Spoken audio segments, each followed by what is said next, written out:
Welcome to the Taproxy Method, creating confident learners.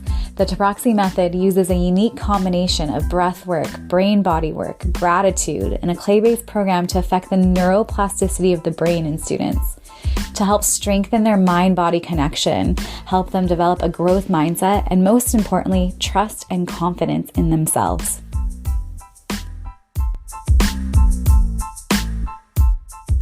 Make sure to hit the subscribe button so you don't miss any episodes. One way to support the Creating Confident Learners podcast is to leave a 5-star review and written review anywhere you listen to it. Thanks so much, and let's get started.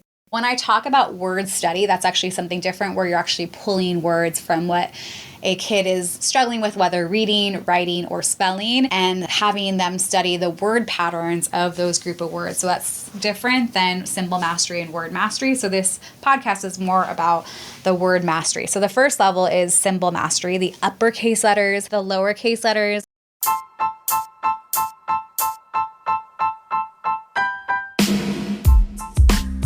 Be sure to sign up for the foundation course. This course is here to support you, both parents and educators. It teaches the exact foundational tools I have used with students to increase focus, ease anxiety, and help raise confidence and self-esteem so that they can succeed in all areas of their lives, including academics. It's made into bite-sized digestible pieces to help you apply these tools right away. You know, reading is a process and it does take some grit, or in Finnish culture, what we would call sisu. It's a Finnish term that can be roughly translated into English as the strength of will, determination, perseverance, and acting rationally in the face of adversity. And in the early years in kindergarten and first grade, to learn the concept of symbols of print to sound and the words and the meaning itself takes some practice and repetition. And just like learning to walk, it takes a little bit of that sisu to learn, a little bit of grit, a little bit of perseverance, a little bit of just sticking to it consistently until it makes sense. But you know those kids who can't hear the phonetic sounds? Come second grade, third grade, their reading is far behind their peers, and you can ask them the short sounds of the vowels, A, E, I, O, U. Those are not the short sounds. Those are the long sounds, right? Ah, I, and they just don't know them. They don't hear them. You know, simple words like cat, actually, they usually can memorize by now, but like pet, they just don't know it. They can't sound it out. It's not in their brain. And at this point, they are in need of something different. And they're in need of something different to learn how to read fluently. And I want to reiterate that this has nothing to do with intelligence.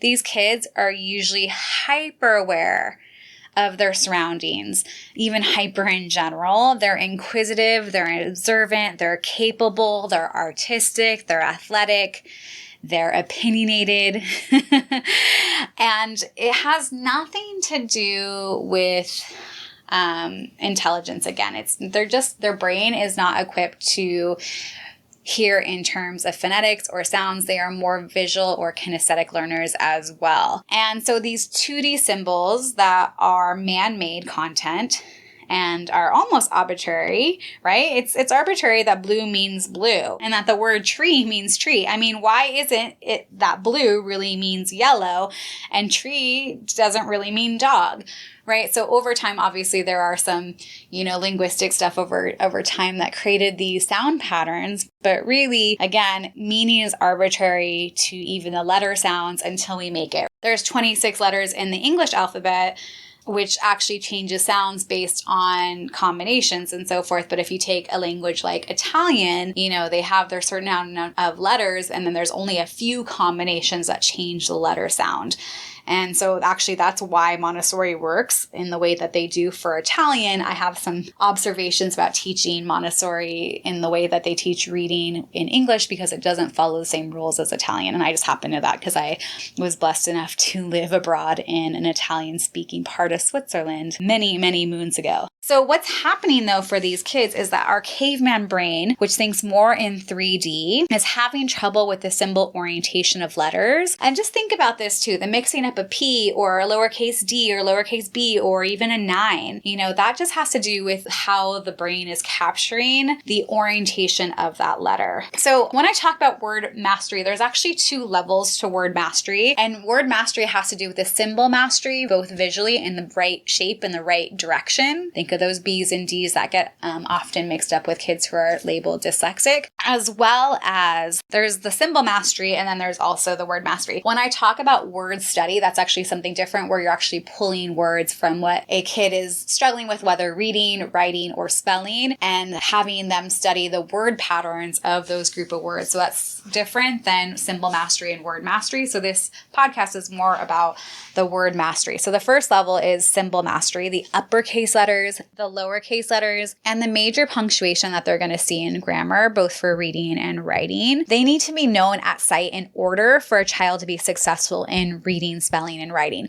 And when I talk about knowing these letters, a lot of times kids who've made it to 2nd, 3rd grade, they know most of the letters in order. They know what the alphabet song, but do they know them mixed up? Just recently, I was working with a kid last week and his C's and S's are mixed up, the J's and the G's, as well as not really know what an X is and missing a few other letters in that mixed. So we use clay to really imprint the symbols and letters fully out of order, in order, backwards, so that they are reading at sight and there's no misidentification of letters, which is of course going to affect their reading fluency as well. So once they've mastered their uppercase letters, their lowercase letters, and the major punctuation that they're going to see over and over again, we go on to word mastery and also teaching not just reading through phonetics, but reading through spelling called spell reading, which helps students identify words at sight rather than sounds. And then sweep reading and also comprehension strategies like picture at punctuation, which is all part of the Davis program. But we're also checking that they're putting it all together in terms of comprehension, right? Reading isn't just fluency, but it's also thinking. In the show notes, I will add the link to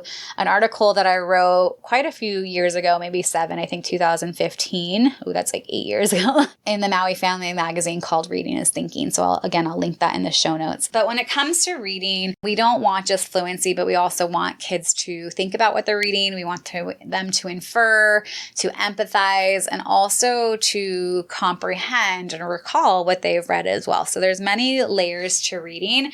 The first being symbol mastery of just knowing the letters in and out of context, uppercase, lowercase, the punctuation. So that's where the clay study comes in. To the kids who are not remembering this stuff, that's not concrete. I always have this theory that they're using their hands through clay. It's coming up and through the body to the brain, and they're making that connection there. And again, we don't sound out every word that we already know. Think about if you're reading the encyclopedia or you're reading a big chapter book or even a newspaper article. If you were to sound out every single word to read just a newspaper article, that would be so taxing and so tiring. So what our brain eventually does is it has a bank of words that we know at sight. And so we don't phonetically read once we've learned a word. So phonetics is just one component to it.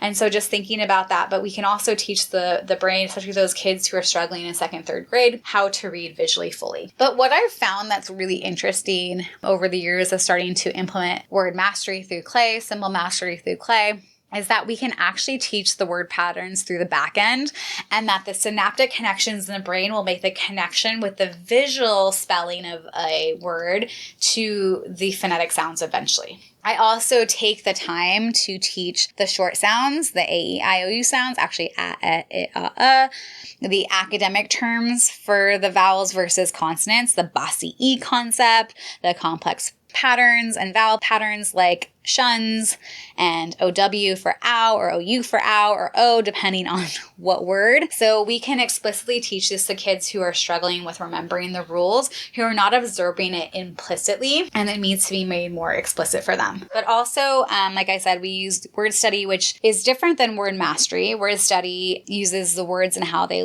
look and the ways that they look with specific word sorts based on the reading and spelling pattern a child's missing, which fills in those gaps that way. But word mastery. So once the symbol mastery is there, the kids know the alphabet backwards and forwards and out of context, uppercase, lowercase, punctuation, all done with clay. So it's gone through the body, through the hand kinetically as well into the brain. We go into word mastery. But what word mastery does is it uses clay to create a memory and to create a model and a picture that adds meaning and creates that memory to help with mistakes in spelling, reading, writing, omissions of the words while reading and writing, and misreading and misspelling. So a lot of times really similar words like left and felt, they have the exact same letters, get mixed up because kids are switching those letters around with their quick picture thinking, right? When a child thinks in words, they think sequentially, and it's a slower pace of thinking.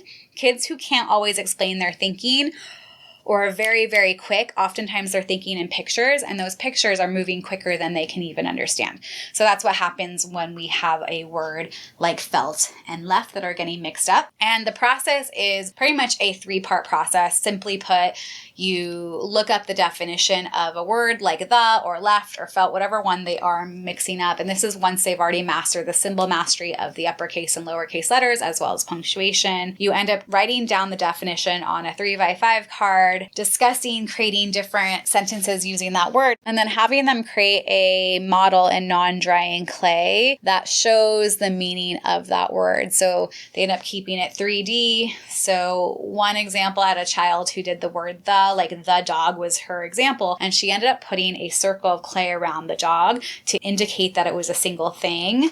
And so you have them look up the definition, write on 3x5 card, talk about what it means, create a model, and then create that word in clay in lowercase to understand that word. And so oftentimes that word that a child has been triggered on, messing up, omitting, or switching with other words will start to lessen the frequency of how much they're doing that. And then over time, they'll actually apply that to other words as well. So clay mastery or word mastery for symbols and words, so the letters and the words that they're mixing up, is really, really helpful in mitigating those types of mistakes. It is not a quick process by any means, but I have found that it's a permanent process and that kids tend to not mix up those words at a higher rate or even at all when they have addressed their own personal trigger words in clay. And so again, it's that 3-step process. One is looking up the definition, writing on a 3x5 card, then creating a 3D model in clay, then writing the word in clay, and then quizzing them from there. So, and then lastly, for my upper elementary, for my middle school and high school students, I tend to expand their reading, their vocabulary, their diction, and deepen their speaking skills and writing skills and eloquence really, and also help them understand deeper text and different type of writing styles of different authors so that they can become a better reader with a 4-part vocabulary system that I use to get to the heart of the vocabulary that they're lacking and missing and to build it in the most direct way, deepening their understanding of text. What is really cool about word mastery and vocabulary mastery in this 4-part system that I use as well is by addressing a few of their missing links, a few of their vocabulary words, the trigger words where they're omitting or switching up very similar sight words. When we address just a few, the brain starts to use context of sentences, of chapters, of paragraphs to fill in the gaps for other ones because they've now become cognizant of how to really deepen their understanding of words, the spelling and dictating meaning, but also deepen their vocabulary. And they end up doing this almost subconsciously to a bigger variety of words than just the ones that we have addressed with clay through word mastery or with this 4-part vocabulary that I tend to do. And really the 4-part vocabulary is quite straightforward. I have them alphabetize 5 words that I've picked up in their reading or writing that they just don't know. And this is vocabulary based, so deeper meaning. Then I have them find the definition and the part of speech. Then I have them come up with a synonym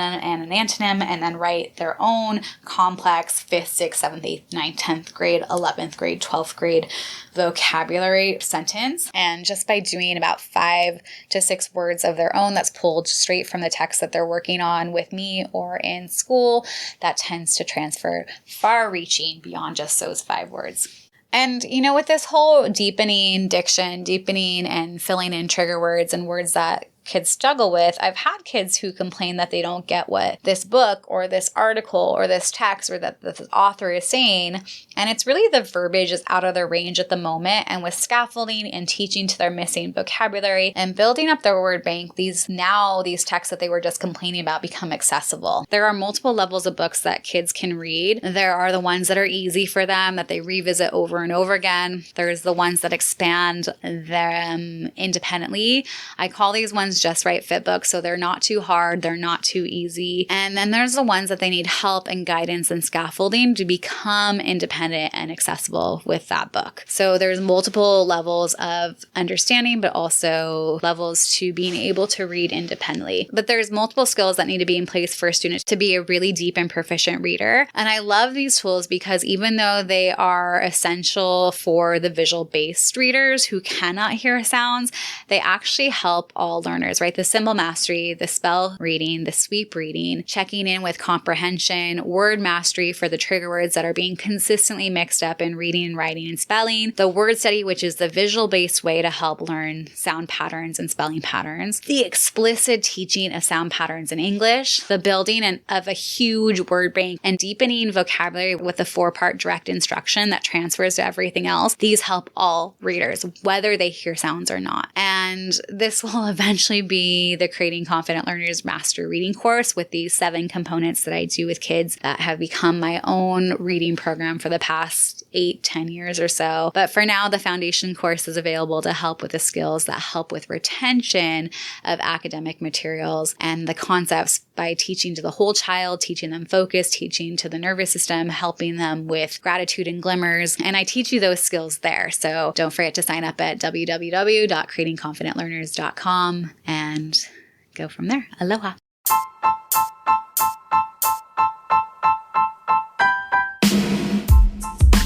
Be sure to sign up for the foundation course. This course is here to support you. It teaches the exact foundational tools I have used with students to ease anxiety and help raise confidence and self-esteem so that they can succeed in all areas of their lives, including academics. It's available as a one-time purchase or as an ongoing monthly subscription with extra group support and monthly live stream. Be sure to sign up for the newsletter to stay in contact. Keep up with the Creating Confident Learners community on Instagram and Facebook at Creating Confident Learners. Have a blessed day and aloha!